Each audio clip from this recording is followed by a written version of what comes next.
Team India test captain Rohit Sharma ముందు ఇప్పుడు ఆస్ట్రేలియాతో 5 టెస్టుల సిరీస్ వంటి కఠిన సవాల్ ఉంది.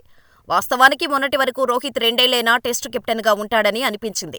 న్యూజిలాండ్తో సొంతగడ్డపై చరిత్రలో ఎన్నడూ లేని విధంగా 0-3తో పరాజయం పాలవటంతో టీమిండియాకు ఈ ఫార్మెట్లో భవిష్యత్తు కెప్టెన్ను చూసుకోవాల్సిన అవసరం ఏర్పడింది. కాగా ఆస్ట్రేలియాతో ఈ నెల 22 నుంచి ప్రారంభం కానున్న 5 టెస్టుల సిరీస్లో రోహిత్ శర్మ తొలి టెస్టుకు అందుబాటులో ఉండటం లేదు. అతడికి కొడుకు పుట్టడంతో ముంబైలోనే ఉండిపోయాడు. అతడు తొలి టెస్టులో పాల్గొనడం లేదు. ఈ నేపథ్యంలో తొలి టెస్టులో భారత జట్టును పేస్ బౌలర్ జస్ప్రీత్ బుమ్రా నడిపించనున్నాడు. దిగ్గజ pace bowler all rounder Kapil Dev తర్వాత టీమిండియాకు కెప్టెన్ అయిన పేస్ బౌలర్ లేడు. జవగల్ శ్రీనాథ్, జహీర్ ఖాన్, అజిత్ అగార్కర్ వంటి పేస్ బౌలర్లు వచ్చినా కెప్టెన్లు కాలేకపోయారు. అయితే ఇప్పుడు బుమ్రా ఆస్ట్రేలియాతో తొలి టెస్టులో టీమిండియాను నడిపించనున్నాడు. పైగా భవిష్యత్తులో ఇంకా చెప్పాలంటే ఆస్ట్రేలియా సిరీస్లో రోహిత్ గనక విఫలమైతే అతడి టెస్టు కెరీర్ ముగిసినట్టే.